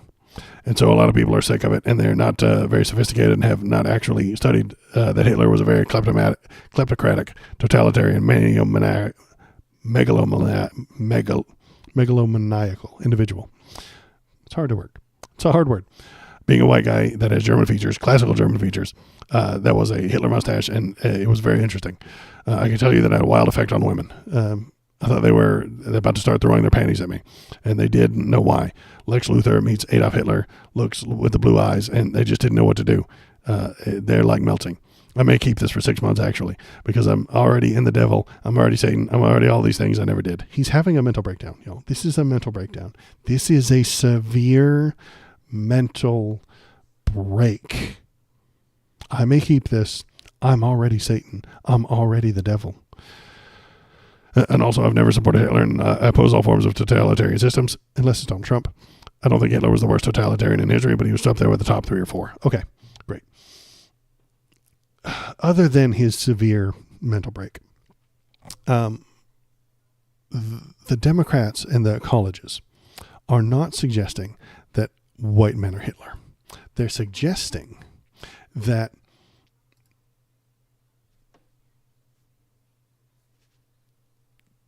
fascism is labeled and can be counted, and you can put together a list of things the fascists do. And Donald Trump does them. And the people on the right do them and appreciate those things and do those steps. fascism can be found and it can be measured and we can determine whether or not a thing is fascist. And Donald is doing the fascist stuff. Charlie Kirk is supporting the fascist takeover. The ICE is doing fascism. That's not anything to do with the race. Those people are doing racist things. You're not a fascist because of the color of your skin. You're fascist because of who you support politically. And most of the white guys support the people on the right because they feel attacked by telling you that there are other people in the world. You're not the main character any longer. You're not getting special benefits for being a straight white cisgendered Christian man. That used to be the best position in the world. They used to have lots of extra perks. They used to have a lot of extra privilege. And they're saying, hey, can we make things, the colleges and the Democrats are saying, can we make things even? Can we make everybody equal? And if you're on top, becoming equal seems like you're going down. And so they don't accept that. So they hate it. And so they won't be a part of it. And that makes them feel like everybody else is stealing from them. And in feeling like someone else is stealing from them, the white people have turned to hating the people who are stealing from them. And then that makes us compare them to Hitler. That makes us compare them to fascists. You're only a fascist if you act like one. Donald acts like one. Most of his followers act like them. And most of the ideas they're putting forward are fascist ideas. So if you don't support those, and even if you are white, blonde-haired and blue-eyed, that doesn't make you Hitler. They still believe they're the most oppressed even with Trump as the president. Yeah, and Wild stuff. It's still the deep state that's coming out to get them. You know, he's still, they feel the oppression. When it's not oppression, it's equality. They have been on top for so long that when everyone else gets equalized, they feel like they're losing something. But they can't quite explain it. They can't quite pin it down. And they are very dumb. And they are very dualist, like I'm telling you. You're either Hitlerian or Captain America. They have believed that they are Captain America for so long. Now black people are saying, hey, can we be Captain America too? And he's like, fuck no. No, you can't do that. Can't have a black Captain America. Motherfucking woke ass DEI bullshit is that? So they hate it. And when we tell them that they're not being very American, in their brain, they feel like we're calling them Hitlers. Because again, if you tell somebody they're not being American, what are they? Well, they're Hitlerian. Well, there's 1,000 degrees of gray area in there that you could be a part of. We could educate you into understanding the nuance and being a better person, but that requires work, and they ain't going to do any work. They were born perfect, and they need you to recognize that. And that's why we sometimes compare them to Hitler. They were born perfect. So it's a very complicated thing, but I just wanted to talk about that because Alex Jones is having a crisis. He knows he's a bad guy. He knows he's a liar. And that drives a normal human being crazy. It really does. Even it drives crazy people more crazy. He knows he's lying all the time.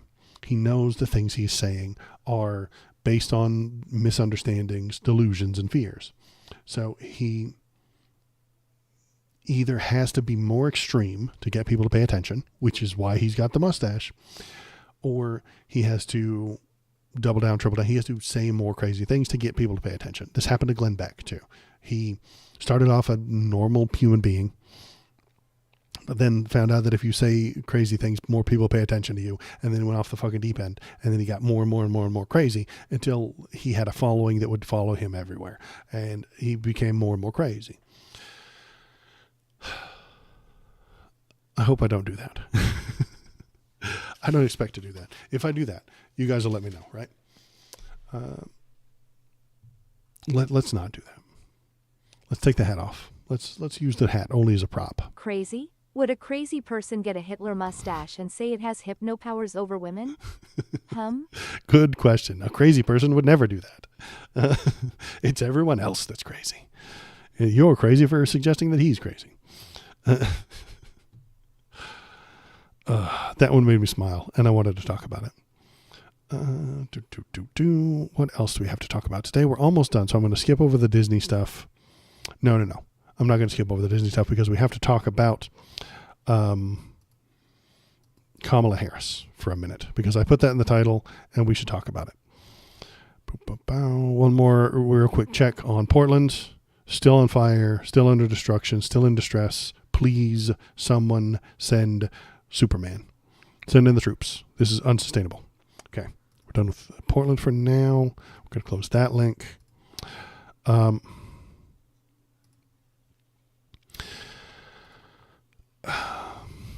Disney canceled Jimmy Kimmel in doing a favor for Donald Trump and the FCC. The people were upset about that. The people canceled their subscriptions. The people yelled about it. The artists that work for Disney, the people in Hollywood, said, I won't work with Disney any longer if they continue to do this. Disney changed their mind. Sinclair changed their mind. The other company, something Next Star, something like that, they changed their minds too. They all went back on their decision. This is good. I like it when people do fascism and then the people, I like it when companies do a fascism. Then the people stand up and say, dude, stop doing fascism. And then they say, oh my God, I'm sorry. And they backtrack. That's a good thing. That's good for you. That's good for me. That's good for all of us. When Disney does a fascism to help the fascist government, and then the people rise up and say, stop doing that. And then all the artists come together, and then all of Hollywood comes out and says, no, dude, stop doing fascism. And then they back the fuck up. This is good. This is great. Then Sinclair backs up and says, okay, fine, we'll let him on the TV. And then Next Star backs up and says, okay, well, fine, we'll let him on the TV. And then Donnie cries and whines about it because he did. This is good. What it's not is the companies, the corporations defending your freedom. They hurt your freedom. They harmed your freedom. They harmed your country. They harmed your society. And then we set them right. They weren't protecting us. The people were protecting themselves. Hollywood was protecting their free speech rights against the giant corporation. Kamala Harris sees it differently. And I'm going to rail about this for a minute because I think she did a bad job. She did an interview with Rachel Maddow the other day, and it was bad. It was dumb. It was nonsensical, and she's not a good person. Let's hear what she has to say. Let me talk to you about this capitulation thing. It's really landed with me. I feel like we're all in the middle of it, but you articulating it in the way that you do, you've become the patron saint of I told you so, in terms of people understanding the sort of warnings and predictions that you made about what Trump would be like. But you say, I predicted all of that, I warned of it, what I didn't predict was the capitulation. The billionaires lining up to grovel, the big media companies, universities, so many major law firms, I will note, including your husband's. Yeah, and he spoke out about it. He's been very vocal in criticizing it.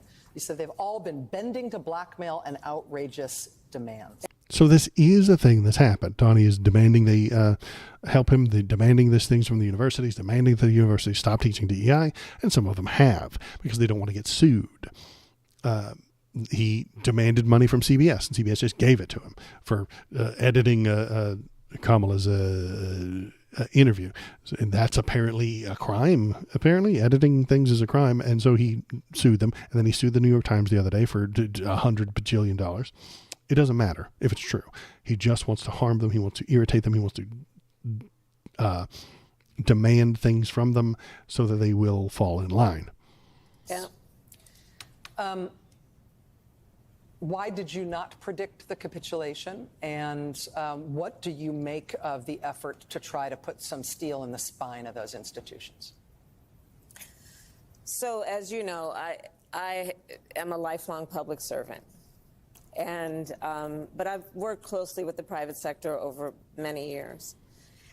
And I always believed that if push came to shove, those titans of industry would be guardrails for our democracy, for the importance of sustaining democratic institutions. No. What the fuck are you talking about? That's your job. That's what you are supposed to do. the titans of industry would protect us. No. That's what you're supposed to do. That's what the government is supposed to do. The titans of industry are not supposed to protect you. That's your job. That's what you're supposed to be doing. The titans of industry are supposed to do capitalism. They are wielding. They won't. No, they won't. And no, they won't. Absolutely right. No, they won't protect you. They are wielding the capitalist power. You, Kamala, are supposed to wield the government power to keep them from robbing all of us. I've talked about the two major powers a lot, and I apologize if I'm repeating it again, but maybe this is somebody's first time watching. There are only two powers, capital and community. That's it. If you want anything done, you need to pick one. If you need a couch moved, if I need to move this couch, I can pay someone with capital to move that couch. Or I can reach out to my community, my friends, my neighbors, my Discord bros, to have them come over and move the couch. That's it. There's no third option. I can't think of one. I'm totally willing to accept that there is a third one. I just can't find it.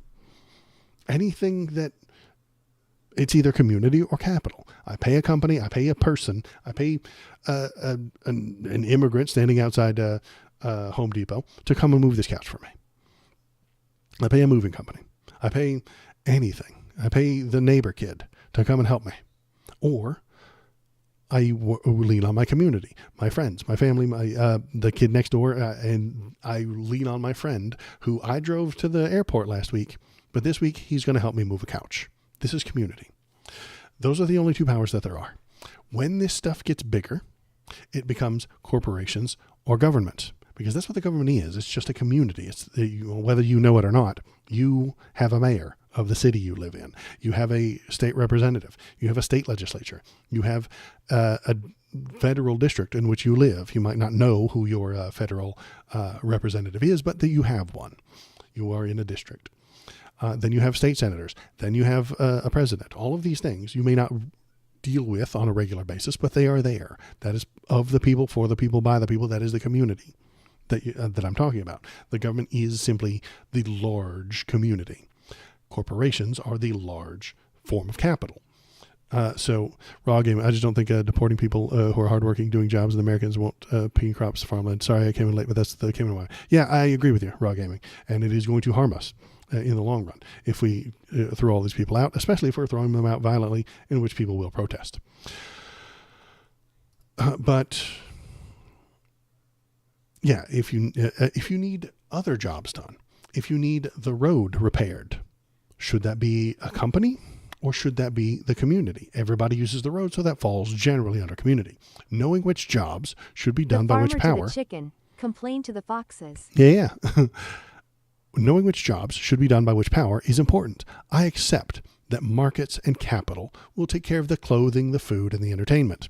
That's fine. I would not like the mayor of my city to determine which clothes I get to wear. That doesn't make any sense. I don't want him to decide what flavor of Doritos show up on the store shelves. I don't want him to decide which YouTube or which Netflix shows are allowed within his little town. That doesn't make any sense. So we'll leave that to the capital power, the markets to decide. If nobody wants to eat the what's a bad flavor of Doritos? If nobody wants to eat the green flavor of Doritos, the salsa verde, then no one buys them, and then no one produces any more, and then they don't show up on the shelves. I'm sorry. That's how capitalism works. Even if you like it, you can lobby the Doritos company, and you try to get the salsa verde ones back. But most of the people like the blue and the red, the Cool Ranch and the nacho cheese. Those are the ones that are on the store shelves. Toothpaste and OJ flavored. Toothpaste and orange juice flavored Doritos do not sell very well. You're right, Shinsinto. Toothpaste, orange juice flavored Doritos do not sell very well. I am explaining socialism, and I am generally a market socialist. That's what that's what I got because of government overreach. Yeah, absolutely. So most people are okay with the government of the people, for the people, by the people, taking care of the roads, the infrastructure, the military matters, because the roads don't make a profit. unless there's a capitalist who built them and then charges you a toll, but nobody likes that. Everybody hates toll roads.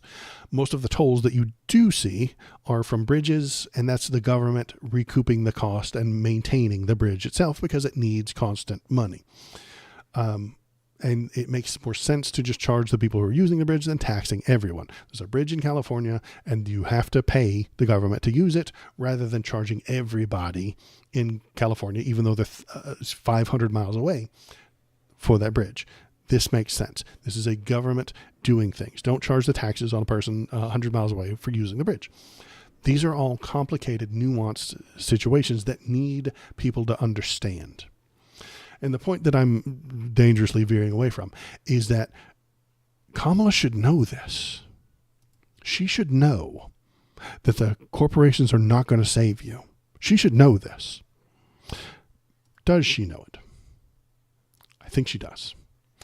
If she didn't know it, it's because she's dumb and she's not paying attention, which I don't think is the case.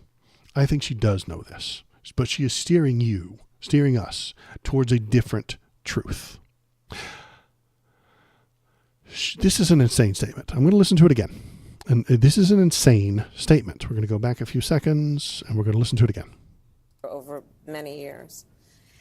And I always believed that if push came to shove, those titans of industry, Disney, would be guardrails for our democracy, for the...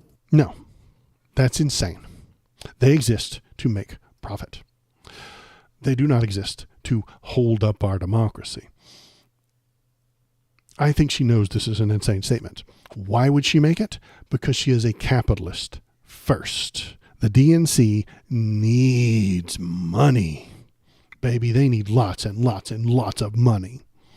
If Disney is protecting your democracy, then you can feel better about subscribing to it, can't you? You feel better about their continued stock gains. You feel better about their complete grasp of popular culture. This gives Disney more money to donate to the politicians that are gaining them the money. If she protects them, they give her money.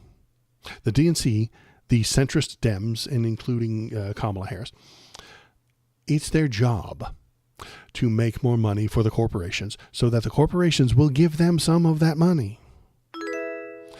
It's a new follower on YouTube, Matt Squatch. Thank you very much. I appreciate that. That is very cool. I thank you for clicking the subscribe button. It makes everything better. Gavin in Taiwan is now subscribed too. That's cool. Thank you very much. I appreciate that. It might start a few more of them, depending on, because the YouTube algorithm. I don't know what's, so YouTube, is that good? Thank you. I appreciate that. Thank you very much. Lapit Walrus is now subscribed. Thank you very much. I appreciate that. So what happens is, if I'm offline and 10 people subscribe, and then I'm online and one does it, it sets off a chain reaction, and then it gives all of them to me.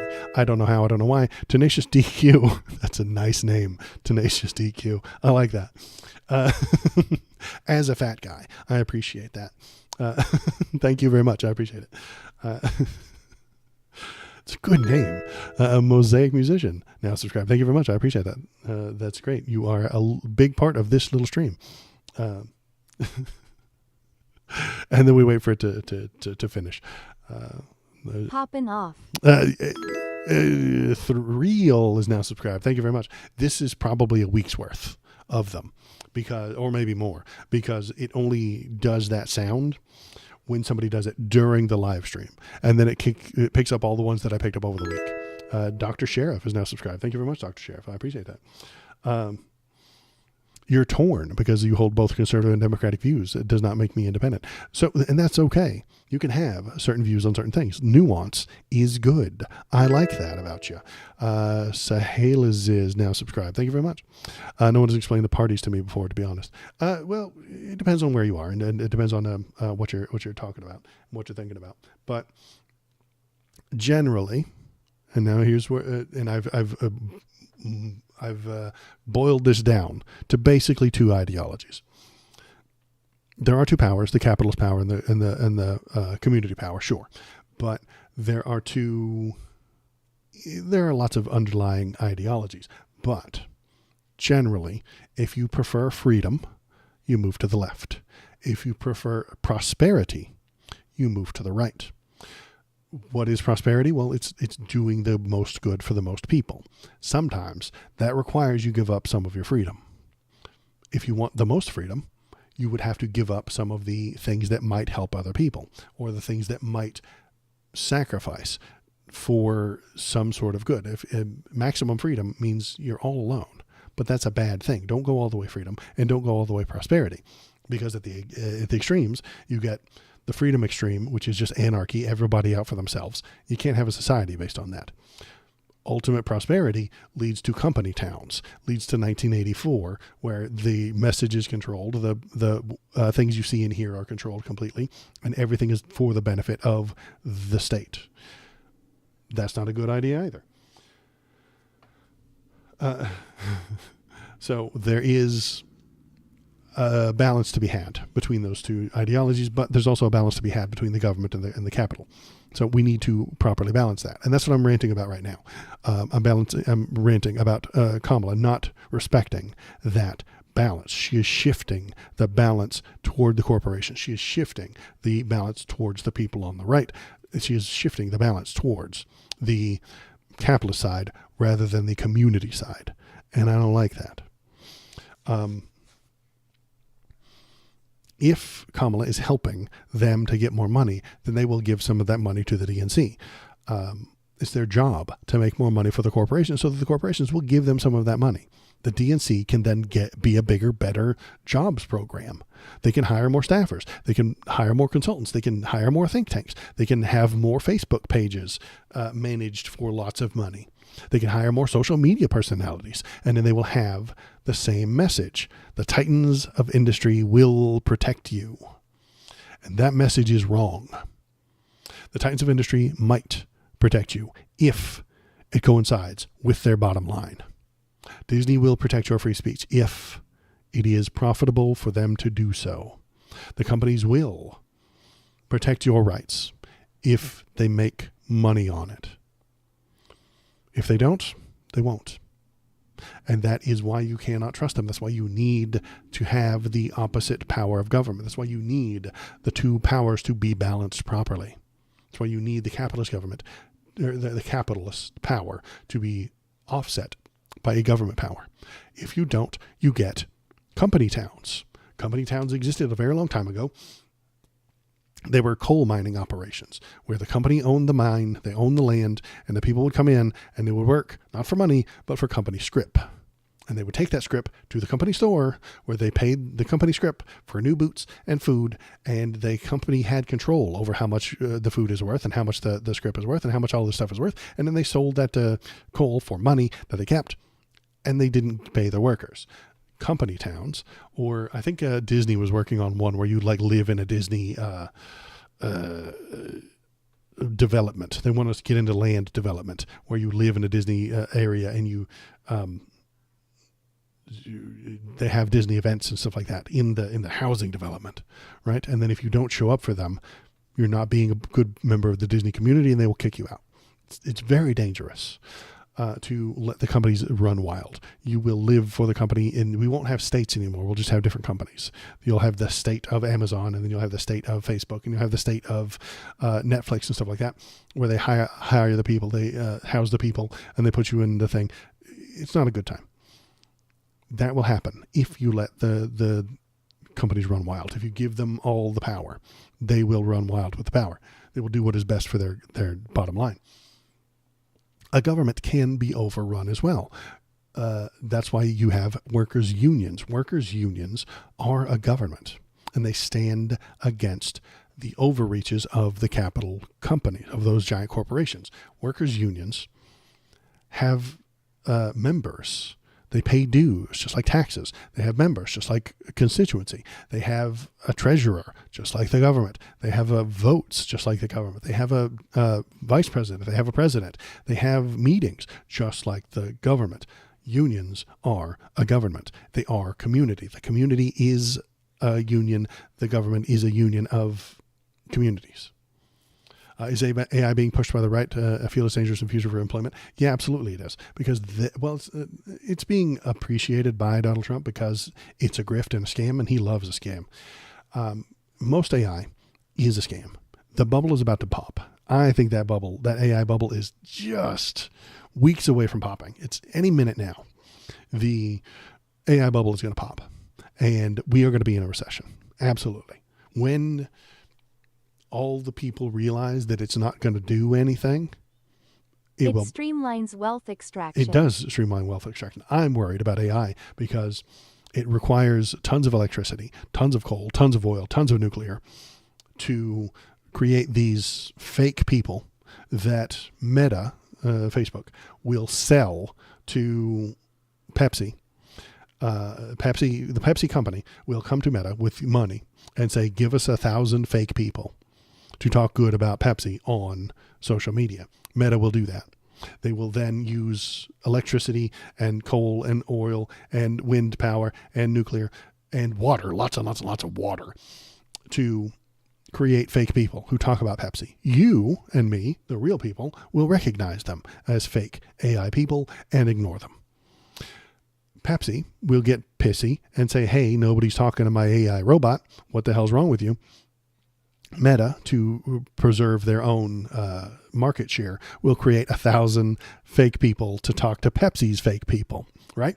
And then they will present those numbers, these bar graphs, to Pepsi, and then Pepsi will be like, oh, wow, so our AI robot is working. Let's buy some more. And then Meta will create more AI people to talk to that AI, and then the AIs will just talk to each other all day long, accomplishing nothing. Nothing will be made. Nothing will be produced. Clankception is absolutely going to happen. The robots are going to talk to the robots. The clankers are going to talk to the clankers, and there will be nothing produced, nothing created, only resources spent, water wasted, electricity wasted, coal wasted, greenhouse gas pumped into the air so that the clankers can talk to the clankers. Nothing will have been created. Pepsi will not sell any more Pepsi, but they will spend all that money to do this insane plan. Meta will not create new wealth. They will just create clankerception. And some point, somebody will notice this, and they will pull out of the game. They will pull out ahead. At the top, they'll pull out. That will start a chain reaction of other people seeing it and pulling out, and it will crash hard. And the numbers will all go down. The people on Wall Street will scream bloody murder, and they won't get rid of the AI. No, they'll fire you. They'll fire me. They'll fire all the people and blame all the workers. They'll blame all the people, the wrong people, as they always do. They won't blame themselves for falling for a scam. They will blame everyone that isn't them. And they will cut wages, they will cut people off, and there will be a giant spike in unemployment. There will be a giant recession. There will be a giant cutting of spending that the people do. The real people won't have any money to spend. Pepsi will still have plenty of money. Meta will still have plenty of money to spend on shit, but you won't. And because of that, sales go down, the stock goes down, and then they all blame each other. From a scientific standpoint, the emissions has affected how our Milankovitch cycle, and AKA what determines seasons. Next year. Yeah. Well, Elon's been telling us about self-driving cars for the past 20 years. Next year, it's just next year. Elon has told us next year we'll have self-driving cars every year for the past 20 years. He can't be trusted. He can't be believed. Our seasons are all goofed up because of the stuff like that. And it's only going to get worse if we don't have this crash soon. If this crash doesn't happen over the next year, it will suck. It will get, they will have built the nuclear power plants, which are, I think, a good idea, but not to just fund and feed the AI plants.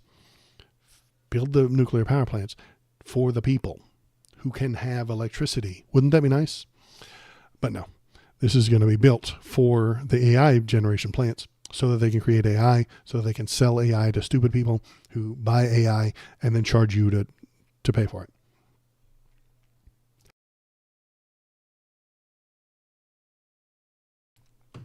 That is what's going to happen, I think, with the AI. I don't think it's a good idea. I think it's gonna be miserable. And I think they know it's too late and are planning past it. Foiled up. maybe they see it coming. Maybe they think that they're going to be. Well, I don't think so. I think everybody who's in charge at NVIDIA thinks that they're going to be the ones to like have the big breakthrough. They don't know what the breakthrough is, but they just know that any minute the robots are going to take over and the AI is going to do all the jobs, and they are just going to be the one on top, sitting on top. They've built the AI platform, and they're waiting for a couple of really good engineers to use the tool properly. It's like what's the word? It's like a video game engine. The Unreal Engine is a good example. The Unreal Engine is an engine. The people on top at the top of these AI things have built the engine. They're waiting for you to make the game. They're waiting for you to make all the money on the game so that they can charge you more and more and more for the engine from now on. Oh, if you're talking about climate change, they're too late in planning past climate change. Maybe they are the biggest of the people, the Zuckerbergs, the Elons, the Tim Apples. They do have their doomsday bunkers built in Thailand and in New Zealand and in Hawaii to dodge the worst of the fallout and the people. And that's a thing. That's always going to happen. But the best we can do is hopefully this people hear what I'm talking about. People appreciate what I'm saying, and then back out of it themselves. We can have this crash. The sooner we get this AI crash, the better. And I'm not going to... They need iRobots because they can't lock themselves in bunkers with the rabble. Well, the rabble will be paid to keep them safe. Until they realize, then they break out their own guillotines and eat the rich. What was I thinking? Yeah, the sooner this happens, the better. The sooner the AI bubble pops, the fewer damage, the less damage it will cause. It's going to cause a lot of damage if it happens this year. It's going to cause even more damage if it happens next year. It's going to cause maximum shitloads of damage if it happens 5 years from now. So the sooner we bust this AI bubble, the better. And is it fun to just make the cool little video, the little pictures? Sure. I've used some on my YouTube thumbnails before. Sometimes I go there and I get an image and then I tell it what to do and then it does, and then I pop it out and then that's the thing. But I'm not replacing human. That's because I suck at art. I can't make things happen artistically. And I recognize that. I don't think that I'm an artist. I'm not. I am not an artist. When I go to AI and I tell it that I need this on this page with a blue background, I'm not an artist. Anybody who thinks they are is kidding themselves. Real artists need to be paid for their work, and if I had the money to pay one, I would. But basic Photoshop I can do, and that's usually what I do for my my thumbnails and stuff like that. So AI sucks, and it's going to be bad, and it's going to create slop. Most of the slop on YouTube is already AI based, and it's maximized for clickability. It's not maximized for you. It's not for something good for you to do. It's just maximized AI slop. Don't click on AI slop. Do me a favor. Don't click on AI slop on YouTube. It would mean the world to me if you didn't click AI slap on YouTube. I know it's enticing. I know it is. I see it too. And it's like your favorite anime characters turned into real life. That's enticing. I want to see what Gon and Killua look like if they were human beings. But I recognize that it's AI slop. Don't click on it.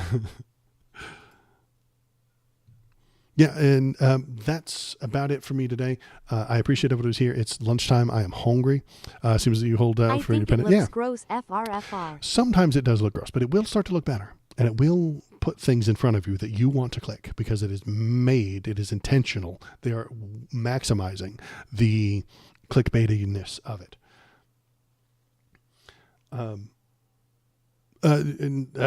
Raw Gaming, I appreciate that. Thank you very much. Click the subscribe button because it's refreshing, and I shared them with my sister-in-law and she agrees with you. I appreciate that. Thank you very much. Every little bit counts. Every little subscriber counts. I'm up to 339 or something like that on YouTube. So that's very nice. That's very cool. I appreciate you. Thanks for being here. Hop in the chat and tell what you're thinking. Go on over to the Discord. There is a Discord too, but where is it? There's the Discord. I'm going to copy it.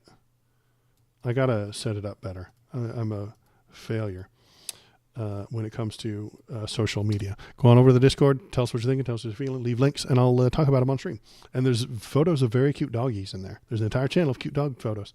So you can do that at the Discord. And have a great day, you too. And I will be at 500 subs someday. I'll get there. I'm not going to give up. So everybody, that is it for me. I will be back on Wednesday night unless the Gestapo kicks in my door and drags me off to the gulag, which might happen. You never know. So that's it for me. I appreciate it. Thanks for being here. Any of it, thanks for being here. Art, thanks for coming in. Everybody who was watching over on Twitch, stuff like that, thanks. And I will, he'll promote me for free. Thank you. I appreciate that. Every little thumbs up matters. The YouTube algorithm is powered by hatred. So go there, smash the subscribe button, break the thumbs up, crush the bell, and then spit hatred at someone, even if it's me, in the comments, and that will make the YouTube algorithm pay attention. I don't like this system. I just know that it exists. That's it for me. I'm done. I'm done rambling. Goodbye. I love you. Goodbye. I'll see you on Wednesday.